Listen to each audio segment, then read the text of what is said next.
নমস্কার, listen on Bengali audio story চ্যানেলে আপনাদের সকলকে স্বাগত জানাই। আপনারা ধারাবাহিকভাবে শুনছেন গোয়েন্দা ভাদুড়ি মশাইয়ের একটি রহস্য গল্প, আংটি রহস্য। যারা এখনও আমাদের সাবস্ক্রাইব করেননি, প্লিজ সাবস্ক্রাইব করে আমাদের সঙ্গে থাকুন। আর যারা ইতিমধ্যেই সাবস্ক্রাইব করেছেন তাদের অসংখ্য ধন্যবাদ। শুরু করছি আংটি রহস্য, তৃতীয় পর্ব। বলেছিলেন 3টে নাগাদ ফিরতে পারবেন, কিন্তু ভাদুড়ি মশাইয়ের ফিরতে ফিরতে 4টে বেজে গেল। ফিরেই দোতলায় উঠে এসে সদানন্দবাবুকে বললেন, আপনি তৈরি তো? বাহ, তাহলে বেরিয়ে পড়ুন। আমাকেও এক্ষুনি ফের বেরোতে হবে, তবে আমি আর এদের গাড়িটা নিচ্ছি না, ওটা আপনি নিয়ে নিন। পেপসি কাপের ফাইনালে আমাদের অবস্থা মোটেই সুবিধের নয়। গতিক যা দেখছি তাতে আর সন্দেহ নেই যে শেষ রাত্রিরে ওস্তাদের মার দিয়ে অস্ট্রেলিয়া এ ম্যাচ হাসতে হাসতে বার করে নেবে। চোখ তবু টেলিভিশনের স্ক্রিনে আটা। সেই অবস্থাতেই মুখ না ফিরিয়ে বললুম, গাড়িটা তো সদানন্দবাবুকে ছেড়ে দিচ্ছেন, আপনি তাহলে বেরোবেন কি করে? আমাকে নিয়ে ভাববেন না, এখানকারই এক বন্ধু তার গাড়ি নিয়ে আসছেন, তিনি আমাকে যেখানে যাবার নিয়ে যাবেন। একটা জরুরি কাজ রয়েছে, ধুবুরি যাবার আগে সেটা সেরে নিতে চাই। কথা শেষ হবার সঙ্গে সঙ্গেই কম্পাউন্ডের গেট খোলার ও সেই সঙ্গে ভিতরে একটা গাড়ি ঢোকার শব্দ পাওয়া গেল। ভাদুড়ি মশাই বললেন, ভদ্রলোক এসে গেছেন। সদানন্দবাবু, আপনিও বেরিয়ে পড়ুন। ঘর থেকে দুজনে বেরিয়ে গেলেন। টিভির সামনে আমাকেও আর খুব বেশিক্ষণ বসে থাকতে হলো না। 50 ওভারে 3 বল বাকি থাকতেই 227 রানে ইন্ডিয়ার দৌড় শেষ হয়ে গিয়েছিল। তাড়াহুড়ো না করে, অকারণে কোনো ঝুঁকি না নিয়ে ধীরে সুস্থে সেটা টপকে গেল অস্ট্রেলিয়া। এ একেবারে ইতিহাসের পুনরাবৃত্তি। গ্রুপ লিগের সব কটা ম্যাচ জিতেও টাইটান কাপের ফাইনালে পৌঁছে দক্ষিণ আফ্রিকা যেভাবে ভারতের কাছে হেরে গিয়েছিল, পরপর প্রতিটি ওয়ান ডেয়ারে জিতেও পেপসি কাপের ফাইনালে পৌঁছে ভারতকেও ঠিক সেইভাবে আজ অস্ট্রেলিয়ার কাছে হারতে হলো। কলকাতার কাগজগুলিতে অবশ্য লেখা হয়েছিল যে ভারতকে হয়তো তার অতিরিক্ত আত্মতুষ্টির খেসারত দিতে হবে, কিন্তু সত্যিই যে তাই হবে তা তো ভাবিনি। পুরস্কার বিতরণের অনুষ্ঠান পর্যন্ত আর অপেক্ষা করলুম না। অপেক্ষা করার মতো মনই তখন আর ছিল না আমার। টিভি সুইচ অফ করে দিয়ে পিছন দিকের বারান্দায় এসে দাঁড়ালো। ব্রহ্মপুত্র এখান থেকে স্পষ্ট দেখা যায়। নদীর মধ্যে ছোট ছোট ঢেউ উঠছে। ঢেউগুলি পরপর পাড়ের জমিতে এসে ভেঙে পড়ছে। পাহাড়ে গাছপালার পত্রপল্লব বাতাসে কাঁপছে। সবই দেখতে পাচ্ছি। মনে হচ্ছে একটা দিন এখানে থেকে যেতে হলো, এ ভালোই হলো। আরও কয়েকটা দিন যদি থাকতুম, সেও মন্দ হতো না। দেখা যাক। রিটার্ন টিকিটে তো ডেট বসানো হয়নি, সেটা ওপেনই রাখা হয়েছে। ফিরতি পথে যদি ভাদুড়ি মশাইকে রাজি করানো যায়। দেশের একেবারে পূর্ব প্রান্তে এসেছি। দিন এখানে যেমন তাড়াতাড়ি শুরু হয়, শেষও হয় তেমনি তাড়াতাড়ি। খানিক বাদে রাস্তার আলো জ্বলে উঠল, আকাশের আলো নিভে গিয়েছে। নদীটিকেও আর দেখা যাচ্ছে না। বারান্দা থেকে ড্রয়িং রুমে ফিরে আলো জ্বেলে দিলুম। বুককেসের স্লাইডিং কাঁচ সরিয়ে বই বার করলুম একটা। ফ্রেডারিক ফোরসাইথের নো কাম ব্যাকস গল্পের বই। এ বই আগেও পড়েছি, তবে প্রায় প্রতিটি গল্পেরই প্লট এত জমাট, আর তাতে রহস্যের মোড়কটা শেষ পর্যন্ত এমনভাবে খুলে যায় যে দ্বিতীয়বার পড়তেও খারাপ লাগছে না। 2টির বেশি গল্প অবশ্য পড়ে উঠতে পারা গেল না। সবে তৃতীয় গল্পটি শুরু করেছি, এমন সময় প্রায় হাঁপাতে হাঁপাতে সদানন্দবাবু এসে ঘরে ঢুকলেন। আর ঘরে ঢুকেই টিপায়ে রাখা জলের জাগ থেকে কাঁচের গিলাসে জল ঢেলে ঢক ঢক করে জলটা খেয়ে নিয়ে ধপ করে একটা সোফায় বসে পড়ে বললেন, উফ, আর তো পারা যায় না মশাই। বললুম, স্বাস্থ্য রক্ষার ব্যাপারে নিজে তো সারাক্ষণ সবাইকে অ্যাডভাইস দিয়ে বেড়াচ্ছেন, কিন্তু এই যে নিজে বাইরে থেকে গলদঘর্ম হয়ে এসে একটুও না জিরিয়ে পুরো 1 গ্লাস জল খেলেন, এটা তো ভালো হলো না। আরে রাখুন মশাই, জ্ঞান দিতে হয়তো পরে দেবেন, নট নাও। উফ, আর যা হলো তাতে 1 গিলাস জল তো কিছুই না, পুরো 1 বালতি জল আমার খাওয়া উচিত। গলা একেবারে শুকিয়ে কাঠ হয়ে গেছে। হাতের বইটা সেন্টার টেবিলে নামিয়ে রেখে বললুম, কেন, কি হলো? এই যা হওয়া তাই হলো। কি বলবো মশাই, সবে মন্দির চত্বরে ঢুকিয়েছি, এমন সময় ও সে যা হলো সে কথা ভাবতেও তো গায়ে কাঁটা দিচ্ছে মশাই। যা চলে, কি হয়েছে সেটা বলবেন তো? এই বলছি, মন্দিরের ভেতরে ঢোকবার আগে সবে চোখ বুজে হাত জোর করে মাকে একটা প্রণাম করে নিচ্ছি, এমন সময় চারদিকে হঠাৎ গেল চিৎকার শুনে ঘাউড়ে গিয়ে চোখ খুলে দেখি, ওরে বাপ। আচ্ছা মশাই, চোখ খুলে কেউ যদি দেখে যে তার সামনে একটা গোদা বাঁদর দাঁড়িয়ে আছে, তো তার কি হবে? কি আর হবে, তার আক্কেল গুরুম হয়ে যাবে। এতক্ষণে আপনি একটা খাঁটি কথা বলেছেন, আমারও আক্কেল গুরুম হয়ে গেল। ভদ্রলোকের যে বানিয়ে কথা বলার অভ্যাস আছে তা জানি, কিন্তু কি জানি কেন হঠাৎ আমার মনে হলো সদানন্দবাবু যা বলছেন তা বোধহয় মিথ্যে নয়। তাই একটু উদ্বিগ্ন হয়ে বললুম, সে কি আঁচড়ে কামড়ে দেয়নি তো? না, বাঁদরটা সেসব কিছু করেনি, কিন্তু যা করেছে সে মশাই কম বজ্জাতি নয়। ওই যে বললুম না আমার আক্কেল গুরুম হয়ে গেছিল, তার মানে তো বুঝতেই পারছেন, নড়নচড়ন নট কিচ্ছু অবস্থা, ভয়ে সেঁটিয়ে গিয়ে কাঠ হয়ে দাঁড়িয়ে রয়েছি। তা সেই অবস্থায় ব্যাটা আমার বুক পকেট থেকে মানিব্যাগটা তুলে নিয়ে তত্তর করে কাছেই একটা গাছের মগ ডালে উঠে গেল। তারপর ডাল ধরে ঝুল খেতে খেতে গাছ করতে হাওয়া, ব্যাটা যে কোথায় ভ্যানিশ হয়ে গেল বুঝতেই পারলুম না। কত ছিল আপনার ব্যাগে? এই খুব বেশি নয়, এই ধরুন 100 টাকা, তার বেশি থাকবেই বা কী করে? কলকাতা থেকে যে 3000 টাকা নিয়ে বেরিয়েছি সে তো আমার ধুতির খুঁটে বাঁধা রয়েছে। আবার হাসি পেয়ে গেল। বললুম, বাঁদর ব্যাটার ছেলে ভাগ্যিস সে কথা জানতো না, জানলে কিন্তু আপনার ধুতিটাই কেড়ে নিত। তবে কিনা 150 টাকাই বা কম কি, ওটা তো গচ্ছা গেল। তা যাক, যাওয়ার ছিল তাই গেছে, তা নিয়ে দুঃখ করি না। তবে কিনা এও বলবো মশাই, ওখানকার লোকগুলো খুব ভালো, ভারী সিম্প্যাথেটিক। টাকা যা গেছে সে তো আমার, কিন্তু তাতে সবাই মিলে এমন হাই করতে লাগলো যেন আমার নয়, তাদেরই একটা মস্ত বড় লোকসান হয়ে গেছে। তার উপর আবার মাথায় জটা বাঁধা, মুখে পাকা গোঁফদারির জঙ্গল, পায়ে কাঠের খড়ম, গলায় রুদ্রাক্ষের মালা। ওই মানে তান্ত্রিক সন্ন্যাসী টাইপের এক বুড়ো আমার মাথায় হাত বুলিয়ে বললেন, আফসোস করিস নি বেটা, ও যদি তোর ধর্মের পথে রোজগারের টাকা হয় তো ঠিক ফেরত পেয়ে যাবি। বুঝুন ব্যাপার। তা তো বুঝলুম, কিন্তু যাদের আপনি ভালো লোক বলে ঢালাও সার্টিফিকেট দিচ্ছেন তারা তো স্রেফ চুপটি করে দাঁড়িয়ে রইল আর হাই করতে লাগলো। তাহলে? আরে মশাই, আপনি না হয় ভ্যাবাচাকা খেয়ে গেছিলেন, কিন্তু তারা কেন বাঁদরটাকে তাড়া করলো না? এই তারাও ওদা আমার মতনই ঘেউড়ে গেছিল। তবে হ্যাঁ, কেউ যে কিছু করেনি তা নয়। ওই যে তান্ত্রিক বুড়োর কথা বললুম, মিশে কালো ইয়াব বড় একটা কুকুর দেখেছিলুম সারাক্ষণ তার সঙ্গে ঘুরছে। তা বাঁদর যে আমার পকেট মারছে এইটা দেখেই তিনি ছু করে লেলিয়ে দিয়েছিলেন সেই কুকুরটাকে। কুকুরটা যে তেড়ে যায়নি তাও নয়, তেড়ে গিয়ে গাছতলায় দাঁড়িয়ে অনেকক্ষণ ঘেউ করেছিল, কিন্তু ওপর থেকে বাঁদরটা থেকে 2-4 বার দাঁত খিচুতেই ন্যাজ নাড়তে ফিরে এলো তার মালিকের কাছে। তাছাড়া আর কী করবে বলুন, কুকুর তো আর গাছে উঠতে পারে না। শুধু কুকুর কেন, কুকুর জাতীয় কোনো জন্তুই পারে না। যেমন ধরুন হায়না পারে না, নেকড়ে পারে না, ওদিকে আবার বেড়াল বংশের সব জন্তুই পারে। বাঘ সিংহী তো বিগ ক্যাট, তার মধ্যে লেপার্ড দিব্যি গাছে উঠে যায়। আর আমাদের রয়্যাল বেঙ্গল টাইগার?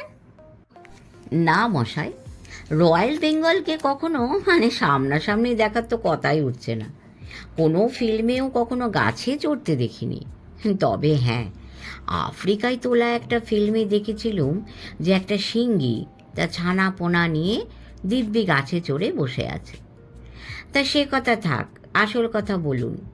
মন্দিরে তো গিয়েছিলেন, পুজো দিয়েছেন? বিলক্ষণ! মন্দিরে যাব আর পুজো দেবো না, তাই কখনো হয়? পুজো দিয়েছি, কামাক্ষী মায়ের পেঁচাদও এনেছি, আর এই ঝোলার মধ্যেই রয়েছে। তা ভাদুরী মশাই ফিরুন, তখন আপনাদের দুটি দুটি করে দেবো এখন। ভাদুরী মশাইয়ের ফিরতে ফিরতে 9টা বাজল। ডাইনিং হলে খেতে বসলুম 9:30। খাওয়া মধ্যপথ পর্যন্ত এগিয়েছে, এমন সময় মহিম বড়ুয়া এলেন। প্রাথমিক 2-1টা কথার পরে ভদ্রলোক জানালেন কাল ভোর 5টাতেই গাড়ি আসবে, আমরা যেন তৈরি থাকি। ড্রাইভার হর্ন দেওয়ার সঙ্গে সঙ্গেই একতলায় নেমে এসে রওনা হতে হবে। দয়া করে দেরি করবেন না, পথ তো ভালো নয়। 12টার মধ্যে না পৌঁছলে কেদারেশ্বর বাবু খুব চিন্তা করবেন। কথা শেষ করে ভদ্রলোক আর বসলেন না। ভাদুরী মশাইকে একটু চিন্তিত দেখাচ্ছিল। বাঁদরের হাতে সদানন্দবাবু নাকাল হওয়ার কথা শুনেও তিনি বিশেষ হাসেননি। মনে হলো কোনো কিছু ভাবছেন। খাওয়া শেষ হতে হতে আরও মিনিট 10 লাগলো। তারপর আমরা দোতলায় উঠে এলুম। ভাদুরী মশাই বললেন, শুনলেনই তো, কাল সকালে খুব তাড়াতাড়ি উঠতে হবে, নইলে 5টায় রওনা হওয়া যাবে না। যান, আপনারা গিয়ে শুয়ে পড়ুন।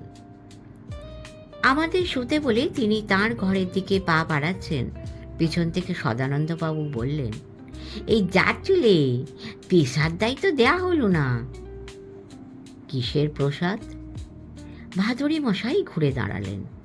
এ বা, মন্দিরে গেছিল না, মায়ের পেশাদ এনেছি, নিন 2টো নকুলদানা মাথায় ঠেকে মুখে ফেলে দিন। বলে ঝোলার ভিতরে হাত ঢুকে সদানন্দবাবু একটা ঠোঙা বার করে আনলেন। পরক্ষণেই বললেন, এই যা বাবা, এটাও আর কি? দেখলুম নকুলদানার ঠোঙার সঙ্গে ভাঁজ করা এক টুকরো কাগজও তার হাতে উঠে এসেছে। ভাঁজ খুলে কাগজের টুকরোটির উপরে চোখ বুলোতে বুলোতে তার ভুরু যে কুঁচকে গেছে আর মুখে ফুটেছে আতঙ্কের ছাপ, তাও আমার নজর এড়ালো না। কাগজটিকে তিনি ভাদুরী মশাইয়ের হাতে তুলে দিলেন।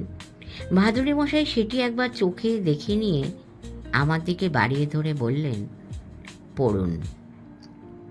পড়লুম।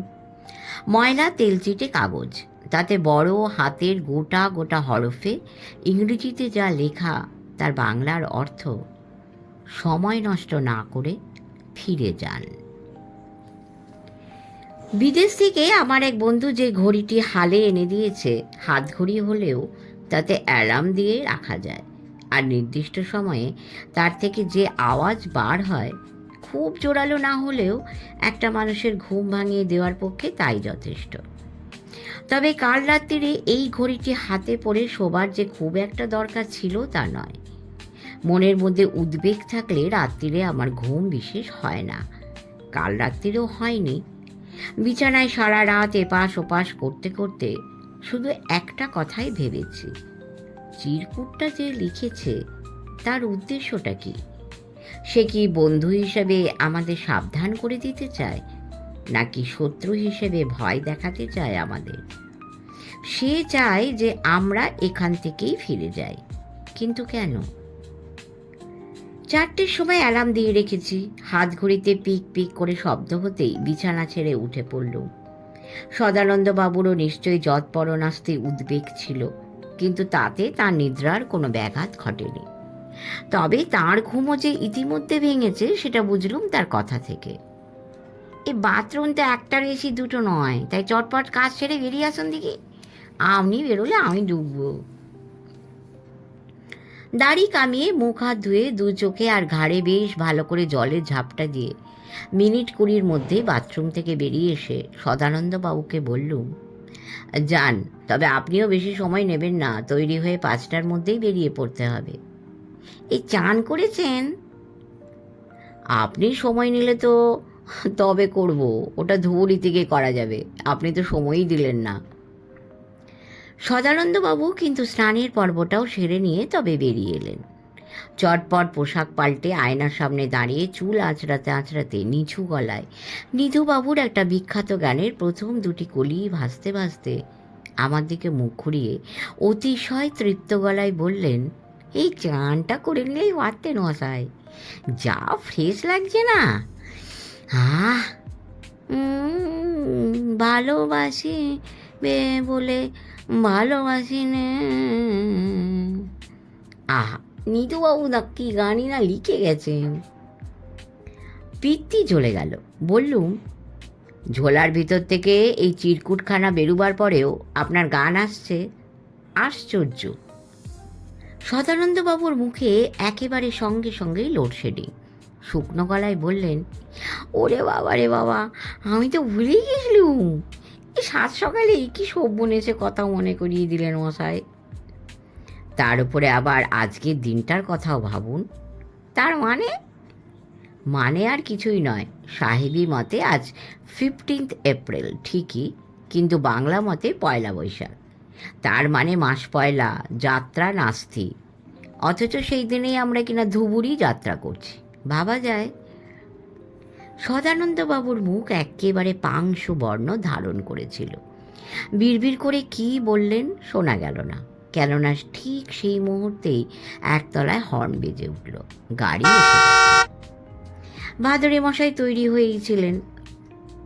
সবাই মিলে নিচে নেমে দেখলুম গেস্ট হাউসের ভৃত্যটি কার্ডবোর্ডের একটি বড় সড়ো বাক্স, 2টি ফ্লাস্ক ও মিনারেল ওয়াটারের গুটি 6 বোতল নিয়ে আমাদের জন্য দাঁড়িয়ে আছে। সেগুলি সে গাড়িতে তুলে দেওয়ার পর সদানন্দবাবু আর আমার জন্যে পিছনের সিটটা ছেড়ে দিয়ে ভাদরী মশাই গিয়ে বসলেন ড্রাইভারের পাশে।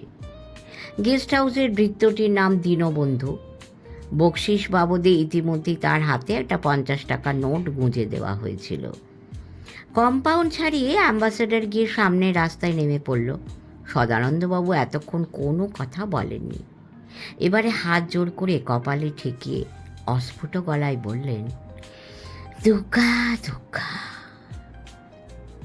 ভোরের হাওয়া এমনিতেই মনোরম। ব্রহ্মপুত্রের পাশ দিয়ে যাচ্ছি বলে তাতে একটু বাড়তি মাধুর্যেরও মিশেল ঘটেছে। এই শীতল ভাবটা অবশ্য খুব বেশিক্ষণ থাকবে না। চৈত্র মাসে এই গরমের দিন শুরু হয়ে যায়, আর এখন তো চৈত্রও শেষ হয়ে গেল। সকালের কয়েকটা ঘন্টা কাটার পরেই হাওয়া বিলক্ষণ তেতে উঠবে। পথটাও নেহাত কম দীর্ঘ নয়। কামরূপ জেলার সদর শহর গৌহাটি থেকে এই যে আমরা রওনা হয়েছি, এরপর ব্রহ্মপুত্র পেরিয়ে একে একে নলবাড়ি, বরপেটা, বঙ্গাইগাঁও আর কোকরাঝাড় জেলার কোনোটার মাঝ বরাবর, আবার কোনোটা ধার ঘেঁষে তা বেশ কয়েকশো মাইল পাড়ি দিয়ে আমাদের ধুবুরিতে পৌঁছতে হবে। তার মধ্যে গাড়িটাকে মাঝে মাঝে বিশ্রামও দিতে হবে, তাও ঠিক। এই রাস্তা ধরে কিছুদিন আগেও আমাকে অন্য একটা কাজে একবার ধুবুরিতে যেতে হয়েছিল। তাই অন্তত আমার এটা বিলক্ষণ জানা আছে যে মহিম বড়ুয়া ওই যে বলেছেন ধুবুরি পৌঁছতে তা অন্তত ঘন্টা 7 লেগে যাবে। তিনি কিছু বাড়িয়ে বলেননি। আমাদের ড্রাইভারের নাম পরেশ বড়া। হাসি খুশি মিষ্টি স্বভাবের ছেলে। বয়স মনে হয় বছর 24-25-এর বেশি হবে না। কথায় কথায় পরেশ আমাদের জানালো যে গোটা রাজ্যের রাস্তাঘাট সে তার হাতে তালুর মতো চেনে ঠিকই, তবে কিনা এই রাস্তা ধরে তার বড় একটা গাড়ি চালাবার দরকার হয় না। এর আগে সে বার দুয়েকের বেশি গাড়ি নিয়ে আসেনি এদিকে। গাড়ি নিয়ে তাহলে সাধারণত কোন দিকে তাকে যেতে হয় জিজ্ঞেস করতে পরেশ বলল, কেন কাজিরাঙার দিকে? এই যে আপনারা গুয়াহাটিতে এলেন, কলকাতা থেকে দিন কয়েকের জন্য বেড়াতে এসেছেন তো? ভাদুরী মশাই বললেন, হ্যাঁ। তা এসে আপনারা কোথায় বেড়াতে যাবেন বলে ঠিক করলেন? না, ধুবুরিতে।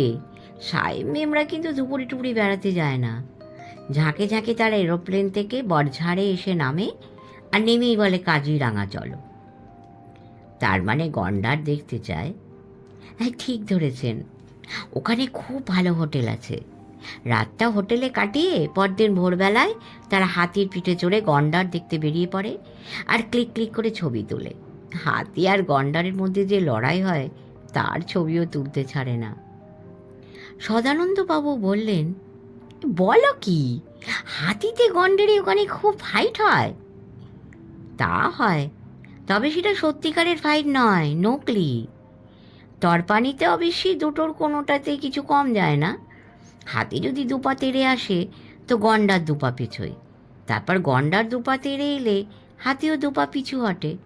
তো এই রকমই চলতে থাকে 10-15 মিনিট, আর সেই সঙ্গে চলতে থাকে সাহেব মেমদের ক্যামেরা। তার মানে সবটাই শেখানো ব্যাপার। হ্যাঁ, সবটাই। অথচ দেখে কিচ্ছু বুঝবার জো নেই। কি বলবো, ক্যামেরার সামনে গন্ডারগুলো এমন পোজ দিয়ে দাঁড়ায় যে আপনার মনে হবে এটা যে ছবি তোলার ব্যাপার, ব্যাটারা তা খুব ভালোই জানে। পারলে বোধহয় পাউডার পমেটম মেখে এসে ছানাপোনা নিয়ে ক্যামেরার সামনে দাঁড়িয়ে যেত।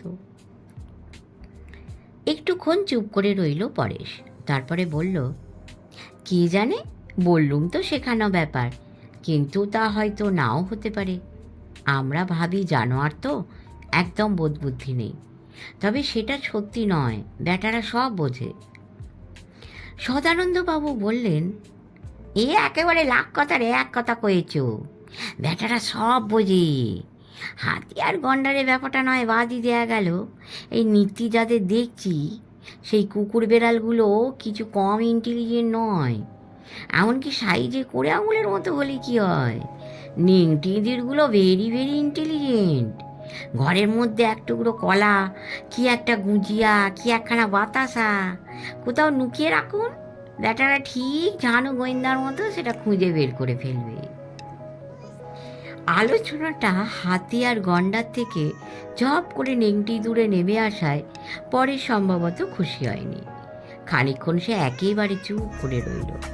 তারপর গাড়ি চালাতে চালাতেই বাঁয়ে মুখ ঘুরিয়ে ভাদুরী মশাইকে বলল, ধুবুরি থেকে আপনারা তো আবার গুয়াহাটিতেই ফিরবেন, তাই না? তা ফিরব, তবে কবে ফিরব তা তো এখনই বলা যাচ্ছে না। যবেই ফিরুন একবার কাজিরাঙাটা দেখে যান, মহিমবাবুকে দিয়ে আমাকে একটা খবর পাঠিয়ে দেবেন, বাস আমি আপনাদের কাজিরাঙা থেকে ঘুরিয়ে আনবো। সদানন্দবাবুর বেড়াবার শখ 16 আনার উপরে 18 আনা। কাজিরাঙার প্রস্তাবে তিনি ভিতরে ভিতরে ফুটতে শুরু করেছিলেন। ভাদুরী মশাইয়ের উদ্দেশ্যে বললেন, এই তা পরে নেওয়া মন্দ কথা বলেনি, মানে আওয়াজ যে কবে কলকাতা থেকে বেরোতে পারবো কি জানে, আর তাছাড়া বেরোলি যে ফের এদিকে আসা হবে তাও তো ঠিক নেই, এই একবার যখন এসেই পড়েছি। ভাদুরী মশাই এতক্ষণ সামনের দিকে তাকিয়ে বসেছিলেন, এবারে আমাদের দিকে তাকিয়ে মৃদু হেসে বললেন, তখন কাজিরাঙাটাই বা বাদ পড়ে কেন, কেমন? কিন্তু সদানন্দবাবু, যে কাজ নিয়ে আমরা এখানে এসেছি সেটা যে কবে শেষ হবে তাই এখনো পর্যন্ত জানি না। হতে পারে যে সেটা 2 দিনের মধ্যেই শেষ হয়ে যাবে, আবার 2 হপ্তাহ যে লাগবে না তারই বা ঠিক কি। পরেশ বলল, এই 2 দিনই লাগুক আর 2 হপ্তাহ লাগুক, কাজ সেরে যখন গুয়াহাটি ফিরবেন কাজিরাঙাটা তখন কিন্তু বাদ দেবেন না স্যার, ওটা দেখাই চাই। আর তাছাড়া সময়ও তো তেমন কিছু লাগছে না, গুয়াহাটি থেকে রওনা হয়ে বিকেলের মধ্যে ওখানে পৌঁছচ্ছেন, রাত্রিটা ওখানকার হোটেলে থাকছেন, পরদিন ভোর ভোর হাতির পিঠে চড়ে জঙ্গলটা 1 চক্কর ঘুরে আসছেন, তারপর হোটেলে ফিরে দুপুরেই খাওয়াটা সেরে ফের আমার গাড়িতে উঠে পড়ছেন, বাস আমিও সেই দিনই আপনাদের গুয়াহাটিতে পৌঁছে দিচ্ছি। একটা দিনের তো মামলা। সদানন্দবাবু বললেন, এই একটা কথা বলবো? ভাদুরী মশাই বললেন, বলে ফেলুন। এই ওকে নি ছবি মানে ফটো তোলা যায়? তা কেন যাবে না? হাতির পিঠে চড়ে আপনারা গন্ডারের সামনে গিয়ে পৌঁছেছেন, মুখোমুখি দাঁড়িয়ে আছে আপনাদের হাতি আর জঙ্গলের গন্ডার, চান তো তার ছবিও তুলিয়ে দেওয়া যাবে। হোটেল থেকে ফিরতি পথে রওনা হওয়ার আগে তার প্রিন্টও আপনি পেয়ে যাবেন। সদানন্দবাবুর মুখ ক্রমেই উজ্জ্বল হয়ে উঠছিল। পরেশকে তিনি বললেন, হে ব্যাস ব্যাস, ওই রকমের একখানা ছবি আমার চাই। কেন চাই সেটা আমার বুঝতে না পারার কথা নয়, কলকাতায় ফিরে ওই ছবি দেখিয়ে গিন্নিকে তাক লাগিয়ে দেবেন সদানন্দবাবু। হাসি চেপে বললুম, জানতো গুয়াহাটি থেকে একটা নকল বন্দুকও কিনে নেওয়া যায়। কেন? বন্দুকে দরকার হচ্ছে কেন? বা হাতির পিঠে কি খালি হাতে বসে থাকবেন নাকি? হাতে যদি একটা বন্দুক থাকে আর এক্ষুনি গুলি করবেন এইরকম একটা পোজ দিয়ে যদি সেটাকে গন্ডারের দিকে উঁচিয়ে ধরেন, তো মিসেস বোস আরও ইমপ্রেসড হবেন মশাই। মনে হলো কথাটা সদানন্দবাবুর খুব একটা অপছন্দ হয়নি। লাজুক হেসে বললেন, তাহলে তো ভালোই হয়, তবে কিনা ও বস্তু কি এখানে পাওয়া যাবে? ও বস্তু মানে নকল বন্দুক? হ্যাঁ, গেল বছর যখন সিকিম থেকে ফিরি তখন বাগডোগরায় প্লেন ধরার আগে ওই যে ঘণ্টাখানেক শিলিগুড়ি শহরে থাকতে হয়েছিল। তার মধ্যে এক ফাঁকে শিলিগুড়ির হংকং বাজারে একবার ঢু মেরেছিলুম। তো কি বলবো মশাই, সেখানে কিন্তু ওই বস্তু অডেল দেখেছি, একেবারে আসলি মালের মতো দেখতে, আওয়াজও একেবারে ভড়কে দেওয়ার মতো। কিন্তু এখানে কি আর তা পাওয়া যাবে?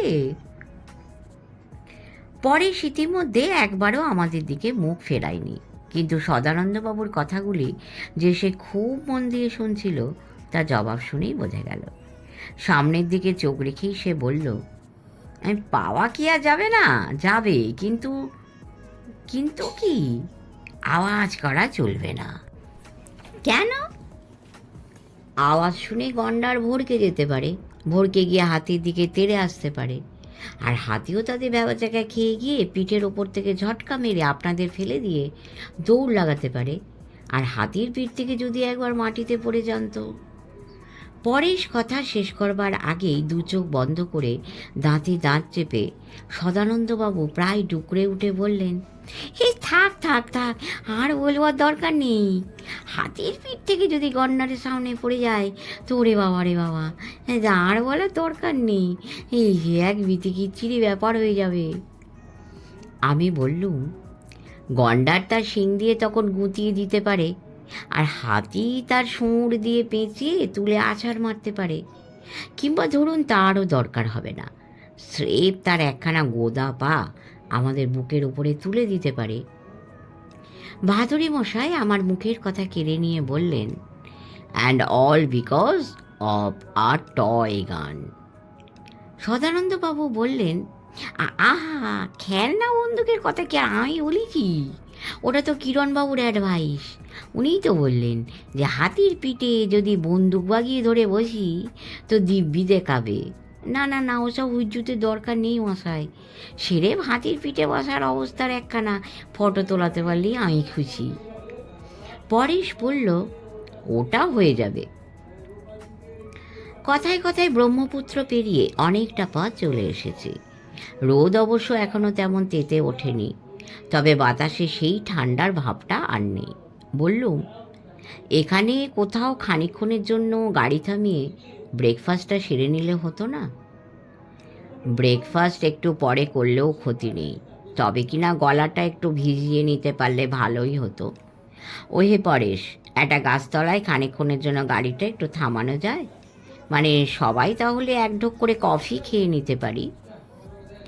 এখানে গাড়ি থামানো ঠিক হবে না স্যার, নলবাড়ি জেলা পেরিয়ে যাই, তখন কফি খাবেন। সদানন্দবাবু বললেন, এই কেন? নলবাড়ি পেরোতে হবে কেন? এখানে গাড়ি থামাবার নিয়ম নেই? নিয়ম থাকবে না কেন? নিয়ম আছে, তবে কিনা বিপদও আছে। হ্যাঁ, কিসের বিপদ? হাতি? হাতির বিপদ এদিকে নেই স্যার, সেটা আছে এ জেলার উত্তর দিকে। এর উত্তরেই তো ভুটান, সেখানকার জঙ্গল থেকে মাঝে মাঝে হাতি নেমে আসে, ক্ষেতের ফসল নষ্ট করে, চাষিদের ঘরবাড়ি ভাঙে, অনেক সময় আবার দল বেঁধে রাস্তার উপর দাঁড়িয়ে যায়, তখন খুব মুশকিল হয়। রাস্তা বন্ধ মানেই গাড়ি বন্ধ, মহা ঝামেলা। আমি বললুম, হাতিরা দোষ কি? পারলে তো তারা জঙ্গলেই থাকতো, কিন্তু সেটা পারছে কোথায়? নির্বিচারে জঙ্গলের গাছপালা কেটে একদিকে যেমন তাদের ন্যাচারাল হ্যাবিটেটের 12টা বাজিয়ে দেওয়া হচ্ছে, অন্যদিকে তেমন টান পড়ছে তাদের খাবারের।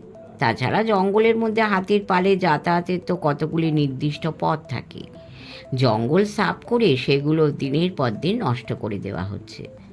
দলমা পাহাড় থেকে হাতি নেমে এসে আমাদের ফসলের ক্ষেত তছনছ করে দেয়, চাষির ঘর বাড়ি ভেঙে দেয়। তখন কি করি আমরা?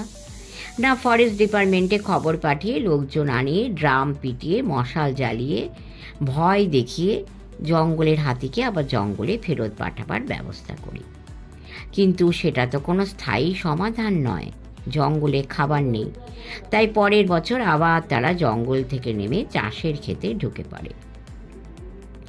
পরেশ বলল, নলবাড়ির এদিকটায় অবশ্য হাতি বড় একটা নামে না। সদানন্দবাবু বললেন, তাহলে এদিকে কিসের বিপদ? কেন, মহিমবাবু আপনাদের কিছু বলেননি?